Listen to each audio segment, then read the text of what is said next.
Hi, folks. David Alpert of Mastery Consulting. When I was in my 20s and 30s, I used to wonder, why couldn't I have just had GQ type looks? I think life would have been more fun and easier that way.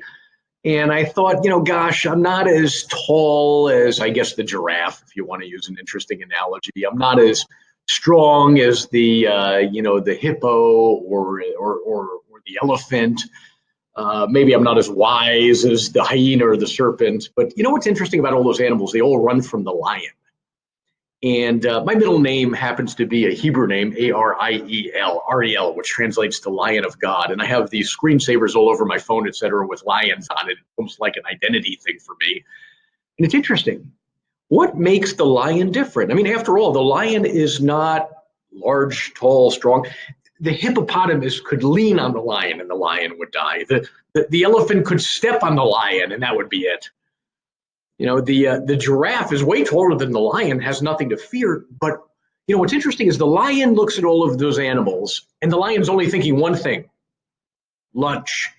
And all of those animals are looking at the lion and they're only thinking one thing: run. Our attitude affects everything. The lion is unique in that it has a unique leadership attitude. The lion fears nothing.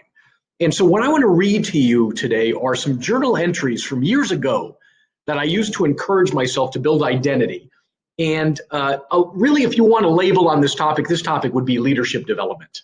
Everything rises and falls on leadership, your business, your personal life, and otherwise. Ready? Here we go. I wrote, I used to be a follower. Back in the day, I was with Crescent Jewelers for many years. Some of you know that I got promoted to be the chief operating officer. That meant I was the number 2 person at Crescent Jewelers. Then I went to run a database marketing company as the CEO, but there were a married couple entrepreneurs that owned the company. So even though I was the CEO, I was the number 2 in that company. Do you know it took me until I did this retail coaching consulting business to actually become the number 1 in a business or endeavor for the first time ever? And do you know, it wasn't that long ago, and I actually believe, and maybe you can relate to this, that what prevented me from doing this all those years was fear. I am the business coach that runs around like a crusader for entrepreneurship, telling everybody, entrepreneurship's where it's at, don't have a job, it's like slavery. And I was the one that was afraid to do it for many years. I was a follower until something changed. You know what changed? I began to read 4 books a month. And today now, if you follow me around, it's hilarious. I don't read 4 books a month. It's more like 20 books a month. But I'm reading chunks from different books. It's in no particular order. By the way, I don't care about being organized about it. This passion for personal growth and leadership development changed everything. So let me get into a couple of quotes for you on this topic here. An army of sheep led by a lion will always defeat an army of lion led by a sheep. Leadership is everything. It's all about the people. In fact, in your own organization, if you think about your vendors, your partners, your teammates, the stronger they are, the stronger everything is. Okay, let's continue here. Leaders are born when they discover a new belief system. Okay, here are 3 suggestions that I have in my own journal for you to discover a whole new identity, change your leadership and your business results while you're at it. Number 1, you need to change the perception of who you are. Your identity is not, I'm such a loser, nobody in my family's ever been successful. How on earth can I break, generational patterns in my family? How am I going to build something beyond that which I've ever seen or modeled? That's all you need to change the identity of who you are. I am a Lion of God. That's my middle name. By the way, my first name's David. It's a king. I'm a king, Lion of God. Who are you? What's your identity?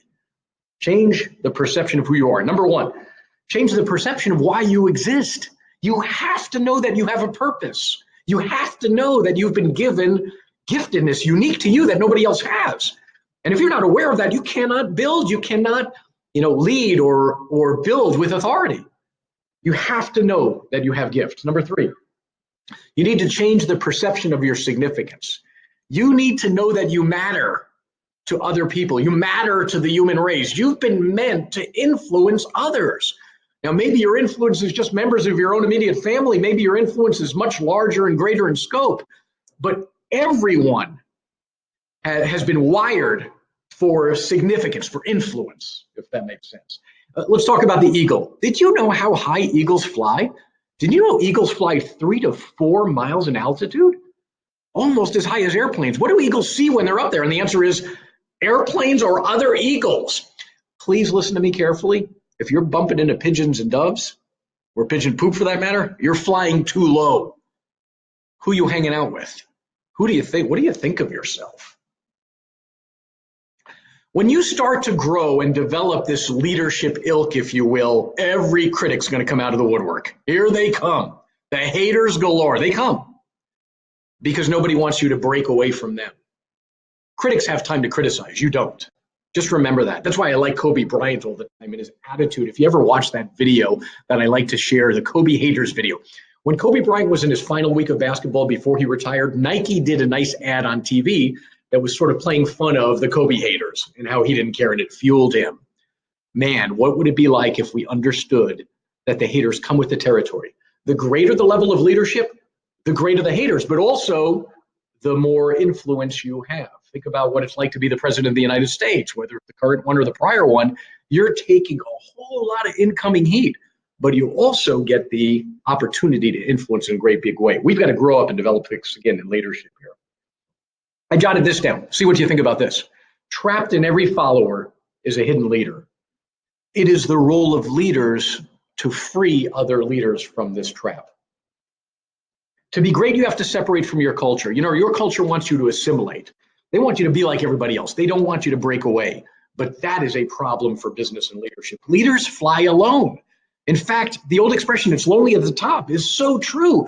The greater the entrepreneurial endeavor, the less people can relate to you, which is why it is so important to seek out mentors and peers who have been down your path and understand what you're going through. Leadership, finally, I'll leave you with this thought. It's not a technique.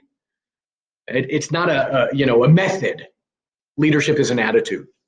My question for you today, based on what you heard, is what will you do in order to improve your identity, your self-worth, your self-confidence, and build the skills and tools in order to run a greater business? I hope this video was empowering for you.